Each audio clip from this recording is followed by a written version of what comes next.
Bora! Sem mais delongas, porque comigo é assim, escreveu, não leu o Paulo. Vamos lá. Crime de furto. Bom, eu peguei e deixei para cá o meu passador. Vamos lá. Então nós vamos iniciar agora os crimes contra o patrimônio. A questão que nós encaminhamos para vocês é de crime contra o patrimônio. Então, por favor, dê uma olhadinha lá e vamos começar então com furto. Bom, o furto está tipificado no artigo 155, subtrair para si ou para outrem coisa alheia móvel. Reparem que o elemento do furto é muito simples, a subtração de coisa alheia móvel. Coisa não é bem imóvel, tem que ser uma coisa, que é um bem, que tem que ser alheia. Vejam que a pena de reclusão de 1 a 4 anos e multa. Vamos ensinar uma coisinha para vocês agora. Juizado especial, aula de juizado especial. Se a pena máxima é superior a 2 anos, ele não é de menor potencial ofensivo, confere? Mas quando a pena máxima é superior a 2 e a pena mínima não é superior a 1, ele é um crime de médio potencial ofensivo. Pode anotar. Quando a pena máxima for superior a 2 anos e a pena mínima não for superior a 1, este crime é classificado de médio potencial ofensivo. E o que é isso, professor? Significa que vai haver prisão em flagrante, vai haver inquérito policial. Todavia, o promotor, ao oferecer a denúncia, pode propor a suspensão do processo, presente os requisitos, desde que circunstâncias judiciais, ele não tenha sido beneficiado por outra suspensão e o crime for de médio potencial ofensivo. Então já sabemos, já vamos aprendendo, que toda vez que a pena máxima for superior a 4 e a pena mínima não for superior a 1, é médio potencial ofensivo e cabe suspensão do processo. Ao passo que, quando for superior a 1 ano, ele passa a ser de grave potencial ofensivo. Não cabe suspensão do processo. E se for previsto na Lei de Crimes Hediondos, 8.072/90, artigo 1º, ele será de gravíssimo potencial ofensivo. Então a classificação é menor potencial ofensivo, médio potencial ofensivo, grave potencial ofensivo e gravíssimo potencial ofensivo. Repetindo, só mais uma vez. Penas máximas não superiores a 2 anos, menor potencial ofensivo. Penas máximas superiores a 2, penas mínimas não superiores a 1, médio potencial ofensivo. Acima disso, acima de 1, qualquer crime, grave potencial ofensivo. E previsto na Lei de Crimes Hediondos, artigo 1º, 8.072/90, gravíssimo potencial ofensivo ou crimes hediondos ou assemelhados. Alright? That's fine. Ok. Vamos então para a objetividade jurídica. Primeiro, eu tenho uma objetividade jurídica imediata e uma imediata. Bom, meus amigos, eu disse na aula passada que você descobre a objetividade jurídica, o bem jurídico protegido pelo Estado, olhando o capítulo do crime, certo? Então, nós estamos falando de crime contra o patrimônio. Portanto, o objeto jurídico imediato é a tutela da posse, mas o imediato é a tutela da propriedade. Poderia dizer que, em geral, os crimes contra o patrimônio têm objetividade jurídica da tutela da posse e propriedade? Sim. Sim. Claro, se um elemento, um agente, subtrai o teu celular sem praticar violência ou grave ameaça, é furto, e eu tenho que, porque o Estado protege a tua propriedade. Lógico, tua posse é a ação nuclear, subtrair significa tirar, retirar, se apropriar, tomar. O sujeito ativo aqui é qualquer pessoa, exceto o proprietário e o possuidor. Porque, lógico, se tu fores proprietário e te apropriares da coisa que está em poder de outro, dependendo da situação, será o exercício arbitrário das próprias razões. Não será furto, porque a coisa é própria. Veja que eu tenho que respeitar os elementos do crime. Beleza? Se a coisa é própria, se a coisa é imóvel, não é furto. Tá? Pessoa física ou jurídica titular da posse ou detenção da propriedade é o sujeito passivo. Porque a lei protege você, meu amigo, com essa camisa. Não gostei dessa camisa, beijo. Não faça isso.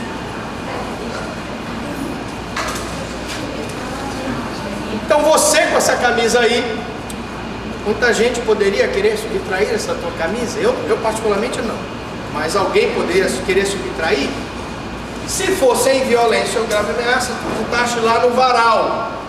A casa está com muito carapanã, tu coloca lá e espanta os carapanãs. Mas o cara vai lá e subtrai. Tu és o sujeito passivo, pessoa física ou jurídica titular da posse desta camisa. Não, brincadeira, a camisa é bonita. Cor. A cor. Não vai te empolgar, é a cor. Objeto material. Aí vamos lá. Preste atenção para agora a gente entender. Oi? Oi? Sim, nós vamos levar até 8 horas da noite, viu? É, para terminar, não tem problema. Até 8 horas da noite. Alô? Não, eu já combinei com ele, já está no zap da turma, tá? Ok, fechado. Obrigado. Tá? Ok. Então, gente, aqui, vamos para a gente poder fazer essa diferença entre objeto material e sujeito passivo. Eu disse para ele que alguém poderia subtrair a camisa daquele cidadão ali.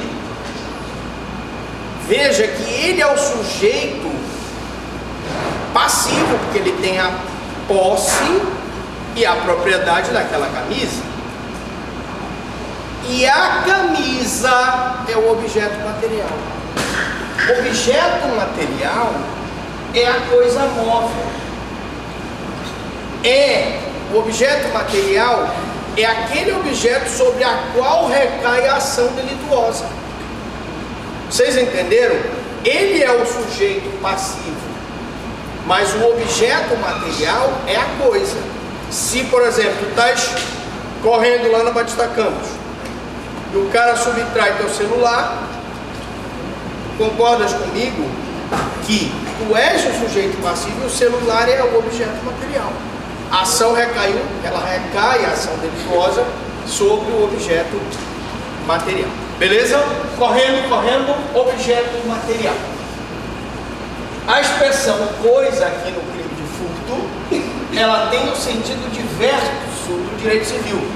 Logo, embora imóveis podem furtar aeronaves, navios e partes do solo da casa, árvores se forem arrancadas do solo. Para o direito civil, o navio é imóvel, o avião é imóvel.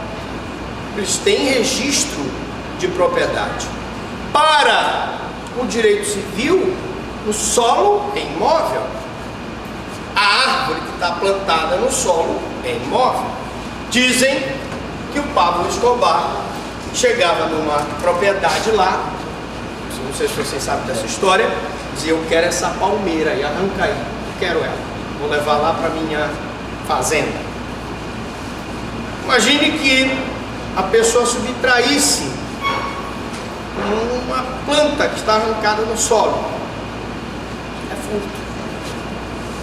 Imagine que a pessoa subtraísse um avião, é furto. Imagine que ele subtraísse um barco, uma lancha que estava ali, é furto. Embora para o direito civil o conceito seja diferente, para o direito penal essas coisas são móveis. Elemento normativo do tipo reside na qualidade de ser alheia da coisa, pois se furtada, se ela for própria, o agente cometerá o crime de supressão, destruição, dano de coisa própria em poder de terceiro, ou, como eu disse ainda agora, exercício arbitrário das próprias razões. Imagine que você entrega um som para uma pessoa consertar, essa pessoa leva o som, não te devolve mais o som. Diz, poxa, aquele som, gostava tanto aquele vinil para ouvir a música dos Beatles, vai atrás lá do cara, entra na casa do cara, pega o som e leva. Exercício arbitrário das próprias razões. Veja que na hora em que você subtrai coisa própria, não é furto, tá bom? Elemento subjetivo do tipo consciência e vontade de efetuar a subtração, dolo. Existe subtração culposa? Foi um cidadão lá na promotoria um dia desse e disse o seguinte: olha, é o seguinte, eu estava num shopping lanchando e uma colega de trabalho estava na mesa comigo, o celular dela é igual ao meu, e eu peguei por engano o celular dela, coloquei no bolso pensando que era o meu e levei o celular. Quando chegou lá, o gerente disse: olha, me chamou particular, o celular está dizendo que tu subtraíste o celular. Se houver um erro de tipo aqui, em que o sujeito pensa estar subtraindo coisa própria, está pegando a coisa própria, está subtraindo coisa alheia, eu não posso acusá-lo de furto, porque aí falta o elemento subjetivo, que é o dolo. Só está querendo subtrair mesmo aquela coisa, tem a consciência de que aquela coisa é alheia e ela quer subtrair, portanto, cuidado com isso. Outra questão é a expressão para si ou para outrem, porque eu posso subtrair aquela coisa para mim mesmo, ou eu posso estar subtraindo aquela coisa para outra pessoa, e eu posso também usar o animal para fazer a subtração. Então imagine que eu uso um macaco treinado para ir lá e subtrair o cidadão. Esse macaco responde pelo crime de furto? Claro que não. Ele é apenas um instrumento para a prática do furto. Tá? Pode ser para o cidadão ou para outra pessoa. Momento consumativo do furto. Outra questão interessante.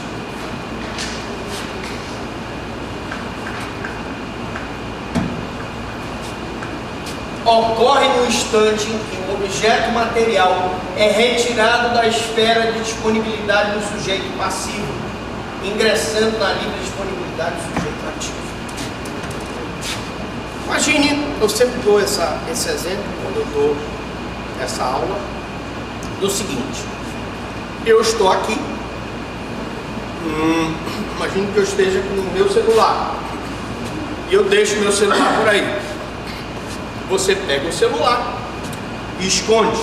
Na hora que eu fui arrumar isso aqui, caiu uma porquinha aqui, tá por aí. Você pega a porquinha e esconde. Pega o celular e esconde.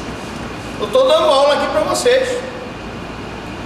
Está escondido por aí. Você espera acabar, o pessoal sair, eu sair, para poder pegar o celular e levar. Na hora em que o celular saiu da esfera de disponibilidade do agente, o furto já está consumado. Embora haja controvérsias, né? Você tem que provar que ele tinha consciência do fato, vontade de produzir os resultados, que essa retirada da esfera de disponibilidade foi por um tempo razoável, Ele pode ter feito uma brincadeira. Se ele fizer uma brincadeira, não há o dolo, portanto não há o furto. Não tem essa história, né? Quando eu era criança, sofria bullying. O pessoal escolhia chamava boi de óculos. 9 da manhã, escondi o meu óculos. Eu não enxergava seu óculos, aí ficava doidinho. Era subtração? Era furto? Não, era uma sacanagem, estava fazendo comigo. Então, mas retirar da esfera de disponibilidade a coisa configura o furto. Tentativa é possível quando iniciada a execução se consuma com circunstâncias alheias à vontade do agente. Eu posso tentar, né? Está escorrendo lá lá destacando, lá no portal da Amazônia. Pronto. Está lá. O senhor tem cara de que vai no portal? O senhor que está coçando a barba aí? Não vai. Mas está em forma, né? Em forma de ovo. Portal da Amazônia, o senhor lá correndo, pegando sol. O cara vai e tenta te subtrair o celular. Ele não chega a sair da esfera de disponibilidade. A polícia vai lá e pum, pega o cara. É uma tentativa. Veja, se saiu da tua esfera de disponibilidade, eles correram lá para quê? Como é que é o nome daquele lugar lá que o pessoal nem vai, zona vermelha, não é? Hein? Ali, depois pro lado de lá. Honório, né? A parte ali daquela passagem lá da Honório. O cara foi para Honório, a polícia pegou depois. Aprendeu com o cara depois na casa dele, aí saiu da tua esfera de disponibilidade. Ok? Formas do furto. Vamos lá, gente. Bom, o furto simples é aquele que está no caput, né? Subtrair para si e para outro em coisaria móvel. O furto noturno é aquele aplicado somente ao furto simples, né? Ele é um furto não qualificado. Parágrafo 4. Até houve uma... Hein? É o majorado. Tá? Então ele não é um qualificado em posição do Supremo Tribunal Federal. Ele é uma forma de majoração de aumento da pena do furto. Aumenta-se a pena do crime de furto e 1/3 se o crime é praticado durante o repouso noturno. E eu, quando era promotor da gloriosa São Sebastião da Boa Vista, tinha uns elementos assim históricos. Tédio dos Santos Miranda, vulgo Carapanã de cueca. Sebastião Elias Farias de Carvalho, vulgo Zé Galinha. Valmir Barros Nunes, elementos que aterrorizavam a cidade de São Sebastião da Boa Vista. Quem não sabe, é a Veneza do Marajó. E esse pessoal entrava justamente quando o pessoal estava dormindo, né? Entrava, escalava, e aí tem a questão da escala de destreza. Mas quem entrasse na residência e subtraísse a coisa durante o repouso noturno, era furto com essa causa de aumento de pena, né? Por isso que ele falou ali, o rapaz, ele é meu aluno, viu? Por isso que ele responde todas. Ele é meu aluno.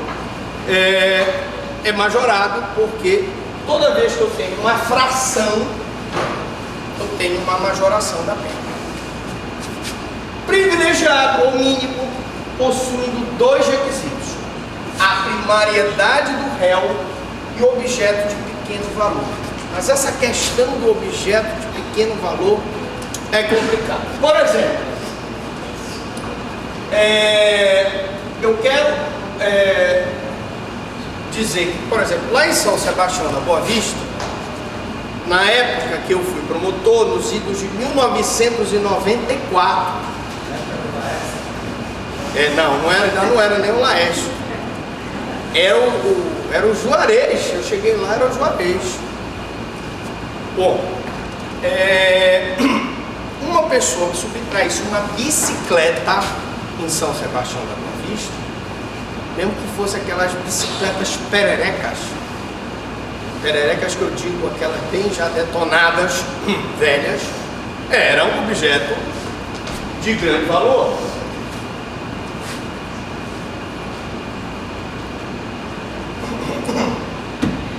Por quê? Porque a bicicleta é o meio de transporte deles ali. Naquela época não tinha nem carro. Bom, Então, o furto privilegiado mínimo, ele é, primeiro, o direito público subjetivo do réu. Se o juiz não aplica tudo numa sentença condenatória, tem o direito de recorrer e vai ganhar. Segundo, ele tem que ter os requisitos do privilégio e a sua obrigatória aplicação. E existem 3 posições em relação ao pequeno valor.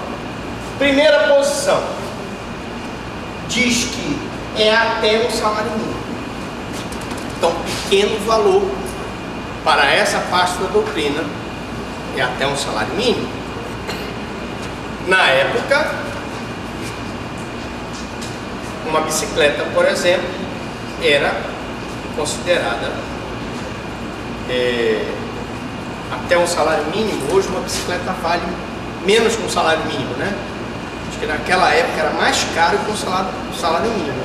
Então não era considerada de pequeno valor, por conta que era o meio de transporte das pessoas. Hoje uma bicicleta aqui deve estar em torno dos R$700, né? Mais ou menos. Então ela é considerada aqui em Belém de pequeno valor.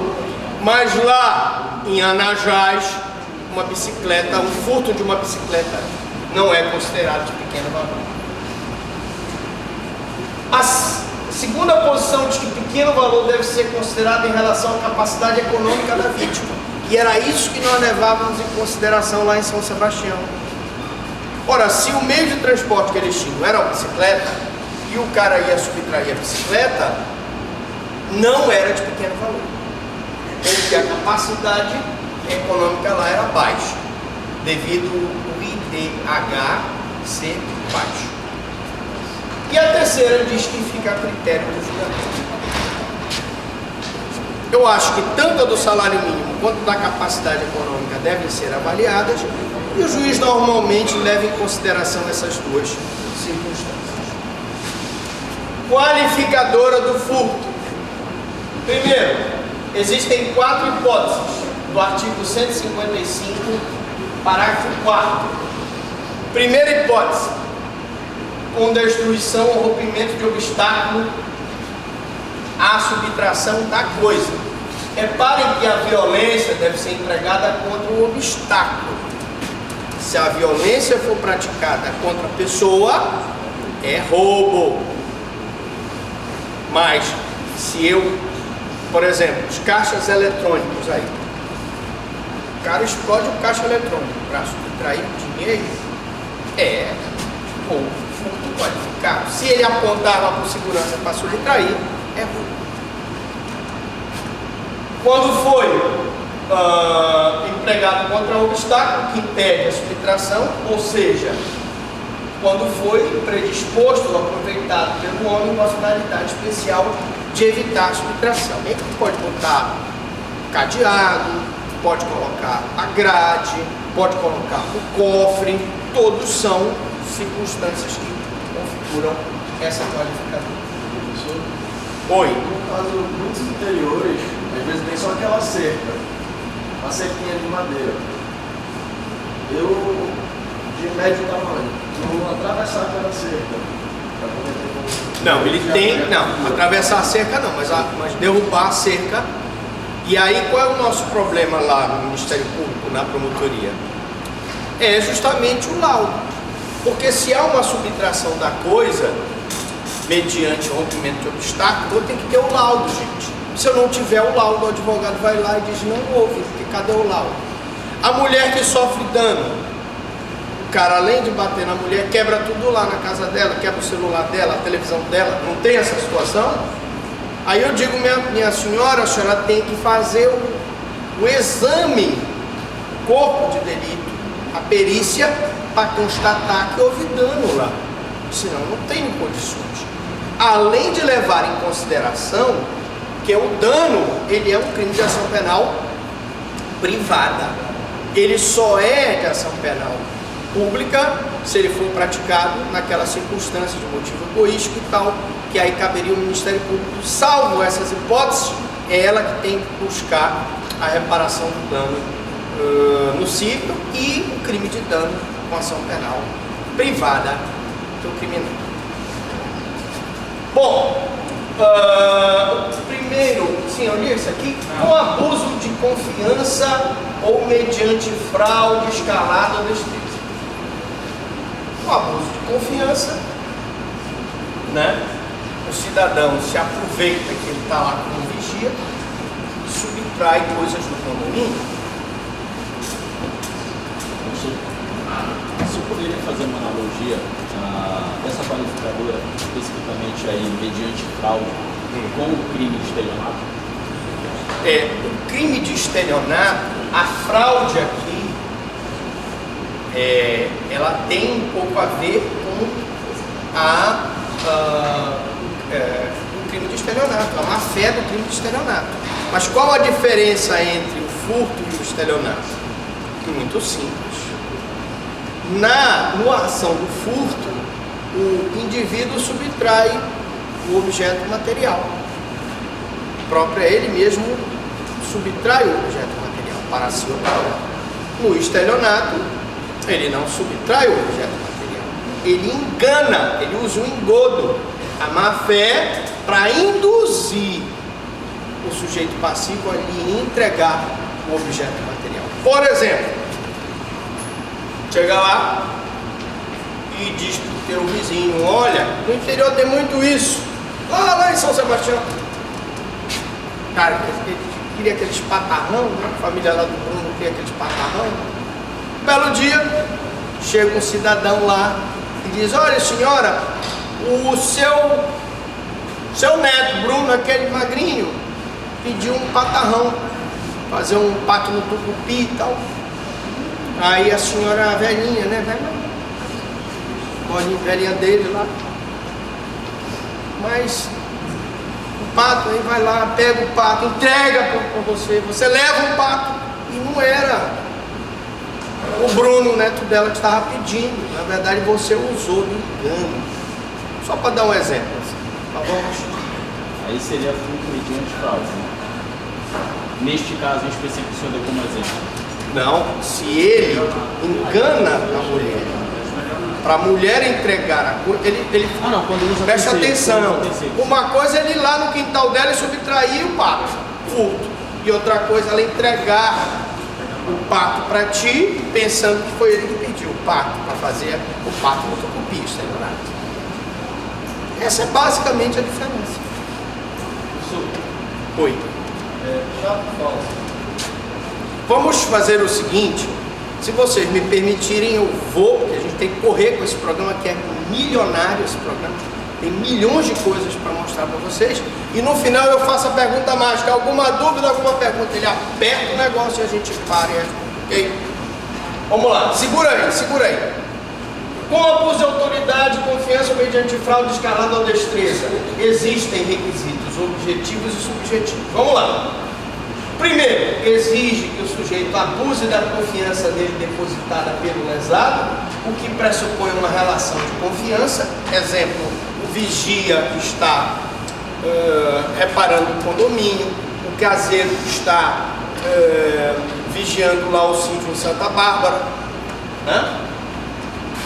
O segundo é a facilidade para a prática do delito em virtude da coisa encontrar-se na esfera de disponibilidade do sujeito ativo por força de confiança.